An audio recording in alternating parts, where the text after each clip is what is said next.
आमे जानती बुझल कि आमे जानती इच्छा शक्ति मो देह भितर अच्छी अहंकार मो मो भितर अच्छी मन मो देह भितर अच्छी बुद्धि प्राण एगुड़ा सब मो प्राणी शरीर भितर अच्छी बोलिक आम समस्त बद्ध धारणा हाँ किंतु पूरा भूल मन बुद्धि चित्त अहंकार प्राण इच्छा एगुड़ाक सब एगुड़ाक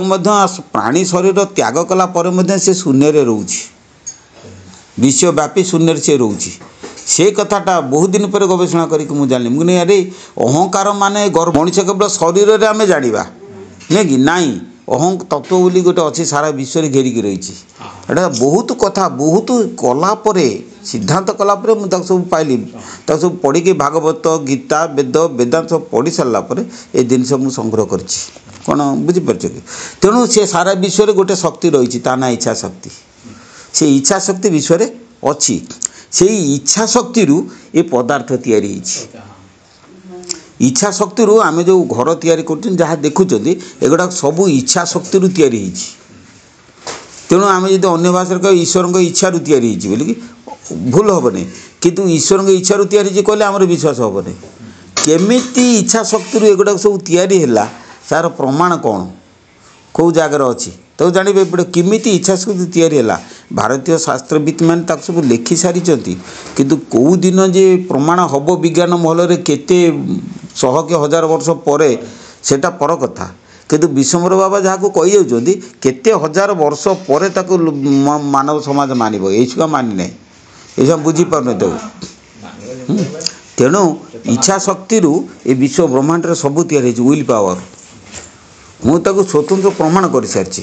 खरसता तत्व लिखि सारी विश्व रहस्य लिखि द थियोरी ऑफ एब्सोल्यूटनेस लिखि सारी कथाटा शुणु आसन जदि करिक बसी जेते बड़ बाणुआ तुमको बाण मारिकी विघ्न करू तुमको बाण मारी पारनी बाण फेरीज ऑटोमेटिक फेरीज ता पाखक रही तार उदाहरण कौच दीटा उदाहरण देमी शुणु प्रथम उदाहरण हूँ जे आम ठाकुर से ध्यान करुले ओलाशुणी पहाड़ को से जाइछंती जदि ओलाशुणी पहाड़ से दिन गोटे कौन मेला था से जाइछंती ओलाशुणी पहाड़ से नियम थिला जी तार आसब ता खाଇବା कथाटा सी बुझे मठरे किसी ना लोक जाती पैसा पत्र नि हाँडी कुंडी आणिक फिस्ट कर खाए पी करती अच्छा ठाकुर पाखे कौन अच्छी ये तो बसचंती ना बसला आंकर किसी खाइबा ना सेमती बसचंती बसला गोटे लोक तार कुष्ठ रोग सी आसिक पहुँचिक जुआटे है कहला बाबा आपणकर खाइबा संचा कहला खाइबा संचा कौटी अच्छी मोर संचा फंचा किसी ना सेठू कौन कला ना दौड़ी घर गला से संध्या हो गला जाए घरे पहुँची ता बापा को कहला कहले एमती दयानिधि परमहंस आसिक बसीचती किसी खाइबा ना सेठू कहला अरे मु तो मालिकार पढ़ी ना हे चंचल रोषे कर चंचल रोषे कल से रोषेबास करी बाप पुओ नहीं आसिले आसला से जड़े गंजीडिया अच्छी गंजे खाऊँ भक्त भी गंजीडिया परम तांत्रिक सी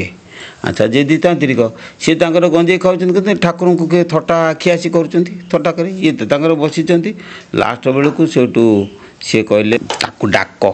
से श्यामानिधि ता ना सेठू ये लोकटा को कहले ठाकुर कहले से श्यामानिधि की डाक सेठू श्यामानिधि आसला कहला ताकू डाक शिष्य मानू समिति डाक समते खाइबे ये खाइले सेठू श्यामानिधि कहला गाँ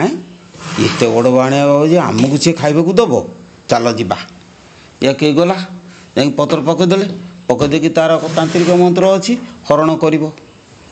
खाद्य हरण कर बास तार से तार खाइबा खाऊँ खाई सारे आउ दियो खाऊँ खाई सारे आई दियो यह से कौच ठाकुर लिखिं खरस्रोता कल्पे जे कहला जहाँ को पूर्णमासी सहाय तारे तांत्रिक कौन कर सी जिते खाला बेलू आम हाँडी से जी अच्छी से आम हाँडी कमुना ता थाली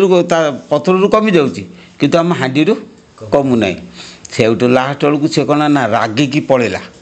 पलैकी जाकि कौन कला ना गोटे बाण मारला क्या ठाकुर को ठाकुर बाण मारला ठाकुर लिखिं जे जो बाणटा को सी ठाकुर को मारला सी बाणटा कौन कला ना फेरीगला ता पाखक फेरी जाकि ताठी नागिला सी उचाटे है ତାକୁ ସେଇଠୁ କ'ଣ କଲେ ନା ସିଏ ତାକୁ ସେ ତା'ର କେମିତି କ'ଣ ଗୋଟେ ଶିଷ୍ୟ ଉପରକୁ ପ୍ରୟୋଗ କରି ତା'ର ଭଲ କଲା, ଭଲ କରିକି ରହିଲା। ରହି ସାରିକି ଲାଷ୍ଟ ବେଳକୁ ସେଇଠୁ କ'ଣ ଆସି ଗୋଡ଼ ତଳେ ପଡ଼ିଲା, ଗୋଡ଼ ତଳେ ପଡ଼ିକିରି ସିଏ ଶିଷ୍ୟ ହେଲା। ତେଣୁ ମୋର କହିବା କଥା ହେଉଛି ଯେ ଯଦି ତୁମେ ସାଧନା ମାର୍ଗରେ ରହିବ, ବାଣ କମାଣ ତୁମ ପାଖକୁ କସିମିନି କାଳେ ଆସିବ ନାହିଁ, କସିମିନି କାଳେ ଆସିବ ନାହିଁ, ଆଉ ଜ୍ଞାନ ଉଦୟ ହେବ। କାହିଁକି କେମିତି ମୁଁ ବୁଝେଇ ଦେଉଛି ଶୁଣ। ଯେ ଋଷିମାନେ ଯେତେବେଳେ ତପସ୍ୟା କରୁଥିଲେ ଜଙ୍ଗଲରେ, ଏ ରାକ୍ଷସମାନଙ୍କୁ ବିନାଶ କରିବା ପାଇଁ ରାମ ଲକ୍ଷ୍ମଣ ତାଙ୍କ ଚାରିପିଟି ବୁଲୁଥିଲେ,